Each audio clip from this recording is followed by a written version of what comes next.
கர்த்தருடைய பரிசுத்த நாமத்திற்கு மகிமுண்டாகட்டும். ஆண்டவராகிய இயேசு கிறிஸ்துவின் நாமத்தினாலே அன்பு கர்த்தருடைய பிள்ளைகளாகிய தங்கள் அனைவருக்கும் ஸ்வீட் ஊழியத்தின் சார்பாக வாழ்த்துக்களையும் ஸ்தோத்திரங்களையும் தெரிவித்துக் கொள்கின்றேன்.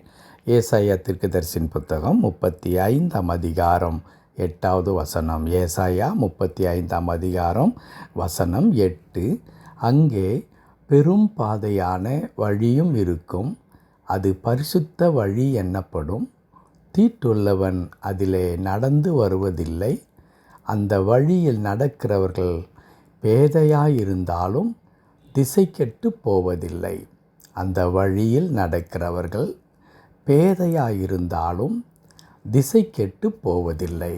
அன்பு கடவுளுடைய பிள்ளைகளை, கடவுளுடைய வழியையும் கடவுளுக்குள்ளாக நாம் வளருவதையும் குறித்து சொல்லப்படுகின்ற ஒரு அற்புதமான ஒரு வார்த்தை இன்றைக்கு நாம் வாசித்திருக்கின்றோம்.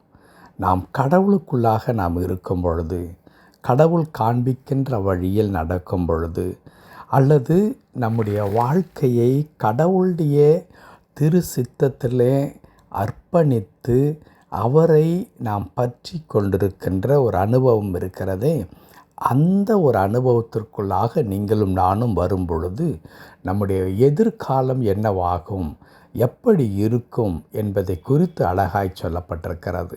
இந்த வசனத்தின் துவக்கத்திலே பெரும் பாதையான வழி இருக்கும், அது பரிசுத்த வழி எனப்படும்.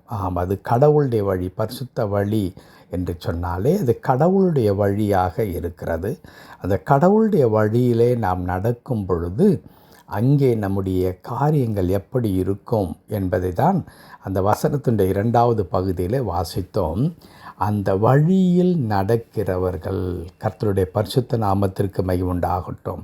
அப்படியானால் அந்த வழியில் நடக்கிறது என்பது மிக முக்கியமாக இருக்கிறது. ஆகவே தான் நாம் ஒவ்வொரு நாளும் கர்த்தருடைய வார்த்தைக்கு முக்கியத்துவத்தை கொடுத்து கர்த்தருடைய வார்த்தை பற்றி கொள்ள வேண்டும், கர்த்தருடைய வார்த்தையை நம்பி இருக்க வேண்டும் என்று திரும்ப திரும்ப திரும்ப வலியுறுத்துவதற்கான காரணம் என்னவென்றால், நாம் கடவுளுக்குள்ளாக இருக்கும் பொழுது மட்டும்தான் நம்முடைய வாழ்க்கை என்பது ஆசீர்வாதமானதாக, அது ஒரு வெற்றி நிறைந்த ஒரு வாழ்க்கையாக இருக்கும். ஏனென்றால் நமக்கு வெற்றியையும் நன்மையும் ஆசீர்வாதத்தையும் கொடுப்பது கடவுள் ஒருவரால் மட்டும்தான் கூடும். பல நேரங்களில் நம்முடைய சுய பலத்தினாலே நாம் ஓட ஆரம்பிக்கும் பொழுது, ஓடிக்கொண்டே இருக்கும் பொழுது நமக்கு என்ன நடக்கிறது என்று தெரியாது.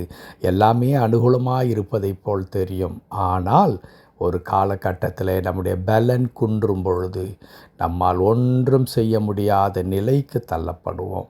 ஆனால் ஒரு மனிதன் கடவுளுடைய திருக்கரத்தில் தன்னுடைய வாழ்க்கையை அர்ப்பணித்து ஆண்டவரை பற்றி கொண்டு ஆண்டவருடைய திரு சித்தத்தின்படி நான் வாழ வேண்டும் என்று ஒரு மனிதன் ஒப்பு கொடுப்பாரானால் அந்த மனிதனுடைய வாழ்க்கையில் எப்படி இருக்குமாம், அவன் பேதையாயிருந்தாலும், அவன் பேதை என்றால் இந்த உலக ஞானம் இல்லாமல், அவனுக்கு சாதுரிய புத்தி இல்லாமல், அவன் ஒரு பேதையாக அறிவீனனாக உலகத்தின் பார்வையில் அவன் எதற்குமே பிரயோஜனமற்றவன் என்று சொல்லக்கூடிய ஒரு நிலையில் அவன் இருந்தாலும் திசை கெட்டு போவதில்லை.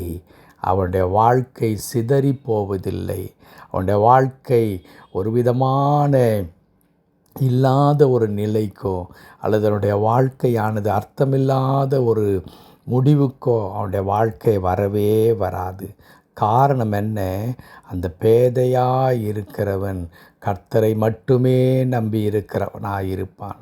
அதிக மேதாவித்தனம், அதிக புத்திசாலித்தனம் எங்கே கொண்டு போகும்? எனக்கு எல்லாம் தெரியும் என்ற இடத்திற்கு கொண்டு போகும். ஆனால் பேதையாக இருக்கிற ஒரு மனிதன், நான் திரும்பச் சொல்லுகிறேன், அது உலகத்தின் பார்வையில் ஒன்றுக்கும் அவன் பிரயோஜனமற்றவன் என்று இருக்கிற ஒரு மனிதன் இருக்கிறானே, அவன் என்ன செய்வான்? ஆண்டவரே நீர் மட்டுமே என் ஆதாரம் என்று சொல்லி அவரை மட்டும் பற்றி கொள்வான். அப்படி பற்றி கொள்ளும் பொழுது என்ன நடக்குமாம்? அவன் திசை கெட்டு போவதில்லை.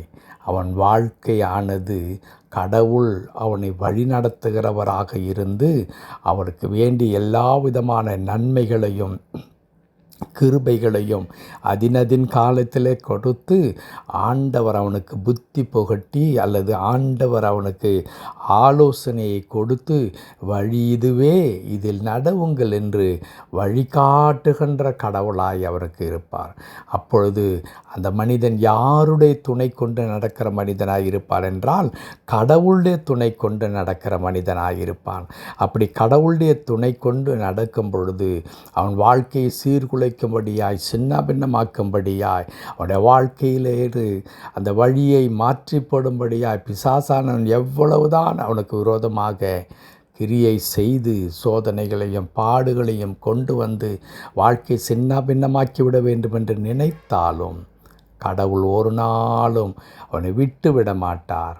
கடவுள் ஒரு நாளும் அவனை விட்டு விலகி போக மாட்டார். அவனை அற்புதமாக திரும்ப திரும்ப அவருடைய திரு சித்தத்தின் மத்தியிலே கொண்டு வந்து வைத்து அவனை நடத்துகிறவராக இருப்பார். ஆகவே தான் கர்த்தருடைய வார்த்தை சொல்லுகிறது, அந்த வழியில் நடக்கிறவர்கள் பேதையாயிருந்தாலும் திசை கெட்டு போவதில்லை.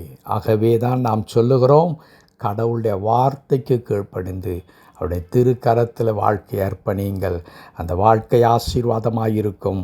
கடவுள் அதை பொறுப்பெடுத்து கொள்வார் என்று சொல்லி, என் அன்பு கர்த்தருடைய பிள்ளைகளே, திருக்கரத்தில் வாழ்க்கையை அர்ப்பணியுங்கள். நீங்கள் பேதையாக இருக்கலாம், உலகத்தின் பார்வையில் நீங்கள் எதற்குமே பிரயோஜனமற்றவர்கள் என்று சொல்லலாம். ஆனால் கடவுள் உங்களுடைய ஆலோசகராக, கடவுள் உங்களை வழி நடத்துகிறவராய், கடவுள் உங்களுக்கு உதவி செய்கிறவராக இருந்து உங்களுடைய கரத்தை பிடித்து கொண்டு நடத்துகிறார். அவர் அற்புதத்தை செய்வார். உங்களுக்கு என்று ஒரு பிரகாசமான எதிர்காலம் உண்டு. கர்த்தர் தாமே அப்படியே உங்களை ஆசீர்வதித்து தொடர்ந்து வழி நடத்துவாராக. ஆமென், ஆமென்.